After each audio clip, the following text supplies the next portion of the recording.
Урматтуу коллегалар, бүгүн мен ойлойм тарыхый бир маселени карап атабыз. Коллегаларым айтты, президент биринчи жолу болуп атат деп. Албетте биринчи жолу болуп атат. Ошондуктан ар кимибиз өзүбүздүн оюбузду айтыш керек. Бул кечеги тарыхты биз бүгүн талдап туруп, жоопкерчиликке тартайын деп атабыз да.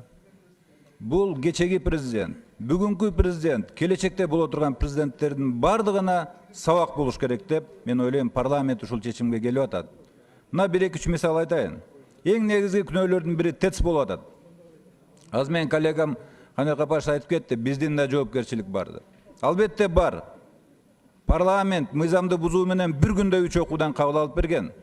Мына урматтуу төрага сиз да бар болсоңуз. Мен ошол жерде выступать эткем. Мыктыбек Юсупович, мен дагы коллегаларыбыз менен 7 депутат ТЭЦтин соглашениясына каршы добуш бергенбиз. Мен ошондо айткам, бул саясий коррупция деп. Тибей компаниясын соглашенияга жазылып коюп атат деп. Бирок парламент укпастан бир күндө 3 окуудан кабыл алып өткүзүп салганбыз. Мына бүгүн аныкталып атат 100 миллиондон ашык желип кеткен деп.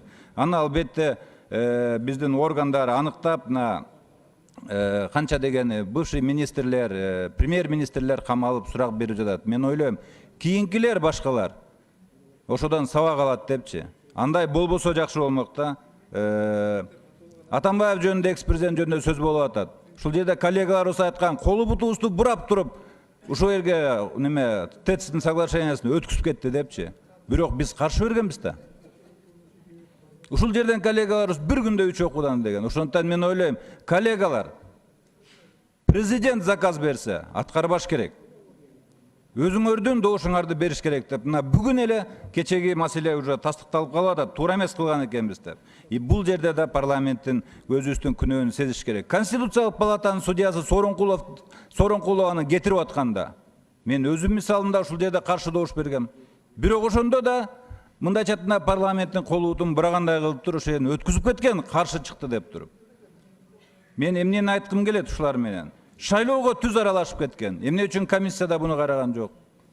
Областтарды кыдырып туруп, митингге чыккандарга бир өрөөн таластыкын элин, ауке көбөштүн балдары деп туруп, экиге бөлүп салган.